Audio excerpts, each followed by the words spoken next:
அனைவருக்கும் வணக்கம். நம்ம அரோடா கணிதம் சேனல்ல போட்டித் தேர்வுகள் சார்ந்த கணக்குகள் பார்த்துட்டு இருக்கோம். அந்த வரிசையில முந்தைய ஆண்டுகளில் கேட்கப்பட்ட போட்டித் தேர்வுல குரூப் 1 எக்ஸாம் டியூ எக்ஸாம்ல கேட்கப்பட்ட மிக முக்கியமான கேள்வி 2014வது வருஷம் கேட்டிருக்காங்க.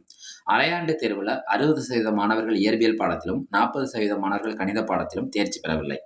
15% மாணவர்கள் 2 பாடங்களிலும் தேர்ச்சி பெறவில்லை. மொத்தம் எத்தனை மாணவர்கள் இருக்காங்கன்னா 7,500 மாணவர்கள் 2 பாடங்களில் தேர்ச்சி பெற்றார்கள் எனில் தேர்வு எழுதிய மாணவர்களோட எண்ணிக்கை கேட்குறாங்க. தேர்வு எழுதிய மாணவர்களோட எண்ணிக்கையை கேட்குறாங்க. ரைட்டா? கண்டுபிடிப்போமா? பாருங்க, இங்க 2 விதமான பாடங்கள பத்தி பேசுறாங்க. இதுக்கு முந்தைய வீடியோக்குள்ள நம்ம இத கண்டுபிடிக்கிறதுக்கான ஷார்ட்கட் சொல்லியிருக்கோம். திரும்பவும் சொல்றோம். இங்க என்னென்ன பாடம் பேசுறாங்க? இயற்பியல் பாடம், இன்னொன்னு கணித பாடம். நான் என்ன செய்றேன்னா, இயற்பியல எக்ஸ்ன்னு வச்சுக்கிறேன். கணிதத்தை என்னன்னு வச்சுக்கிறேன்? ஒய்ன்னு வச்சுக்கிறேன். இந்த 2 பாடங்கள் அப்படின்னு சொல்லியிருக்காங்கல்ல, 2 பாடங்கள இசட்ன்னு வச்சுக்கிறேன். ஏற்கனவே நம்ம சொன்ன மாதிரி தான், முந்தைய வீடியோக்குள்ள சொன்ன மாதிரி தான், இந்த மாதிரி இந்த வெண்பட கணக்குகள் மாதிரி நம்மளுக்கு கொடுத்துருந்தாங்கன்னா, நம்மளுக்கான ஷார்ட்கட் என்னென்னா, மெத்தட் என்னென்னா, ஃபஸ்ட்டு சதவீதம் கண்டுபிடிப்போமா? அந்த மெத்தட் என்னென்னா, சதவீதம் காணுவதற்கான மெத்தட் என்ன? சதவீதங்கிறது 100, 100லேருந்து கழிக்கணும். யாரை கழிக்கணும்? இந்த எக்ஸையும் ஒய்யையும் கூட்டணும். யாரை கழிக்கணும்? இசட்டை கழிக்கணும். ரைட்டா?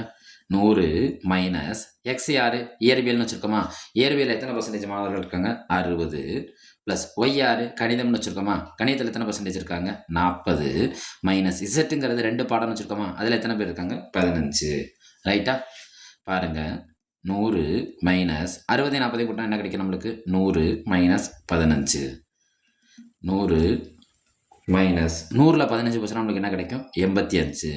திரும்ப பாருங்கள், சதவீதம் 100ல் 85 போச்சுன்னா நம்மளுக்கு எத்தனை பர்சன்டேஜ் கிடைக்கும்? 15%. 100ல் 85% எத்தனை பர்சன்டேஜ் கிடைக்கும்? 15%. ரைட்டா? ஆனால் அவங்க கணக்கில் சதவீதத்தோட மதிப்பு கேட்கல, அவங்களோட மாணவர்களோட எண்ணிக்கையை கேட்டிருக்காங்க. ரைட்டா? அப்போ மாணவர்களோட எண்ணிக்கை நம்ம எப்படி கண்டுபிடிக்கலாம்?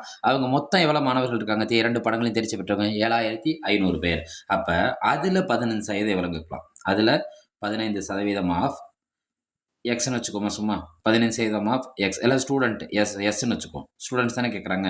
அது எவ்வளோ இருக்காங்க? 7,500. அப்போ ஸ்டூடெண்ட்டோட எண்ணிக்கை தான் நம்மளுக்கு தேவை. இப்போ ஸ்டூடெண்ட்டோட எண்ணிக்கைங்கிறப்ப 15% என்னென்னா ஆஃப்ங்கிறது மல்டிப்ளைல வந்துடும் மேக்ஸை பொறுத்த வரைக்கும்.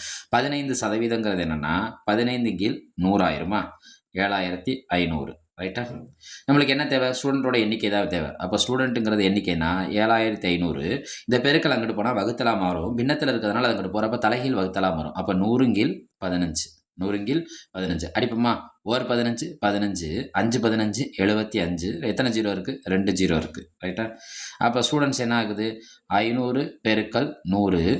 இதில் இருக்க 1ஐயும் இதில் இருக்க 5ஐயும் எடுத்து பெருக்குங்க. ஸ்டூடெண்ட்டுக்கு 5 5. எத்தனை ஜீரோ இருக்குது? இங்கே 2 ஜீரோ இருக்குது, அங்கே 2 ஜீரோ இருக்குது. அப்போ ஸ்டூடெண்ட் எத்தனை பேர் இருக்காங்க? 50,000 மாணவர்கள் இருக்காங்க. ஸ்டூடெண்ட் எவ்வளோ பேர் இருக்காங்க? 50,000 மாணவர்கள். அப்போ இதற்கான ஆப்ஷனுங்கிறது என்ன? விடைங்கிறது என்ன? ஏ 50,000. மறுபடியும் சொல்ல, அவங்க சதவீதம் கேட்டிருந்தாங்கன்னா சதவீதத்தோடு நம்ம நிப்பாட்டிடலாம். முந்தைய கணக்குகளையும் சதவீதத்தோடு நிப்பாட்டியிருக்காங்க. இப்போ அவங்க சதவீதம் கேட்கல, அவங்க என்ன கேட்குறாங்க? ஸ்டூடெண்ட் கேட்குறாங்க. அப்போ அவங்க கேள்வியில் கொடுத்துருக்க மொத்த மாணவர்களை எத்தனை ஸ்டூடெண்ட்டுங்கிறத கண்டுபிடிச்சு நம்ம அதோட கால்குலேட் பண்ணாலே போதும். நம்ம அரோடா கணிதம் சேனலுக்கு தொடர்ந்து உங்களோட ஆதரவு தாங்க. லைக் பண்ணுங்கள். நீங்கள் லைக் பண்ணுறது அந்த சேனலுக்கான வீடியோவை அடுத்த நிலைக்கு எடுத்து செல்லும். உங்களோட ஆதரவு தேவை. சப்ஸ்கிரைப் பண்ணுங்கள். பெல் பட்டனை நோட்டிஃபிகேஷனில் வச்சுக்கோங்க. தேங்க்யூ.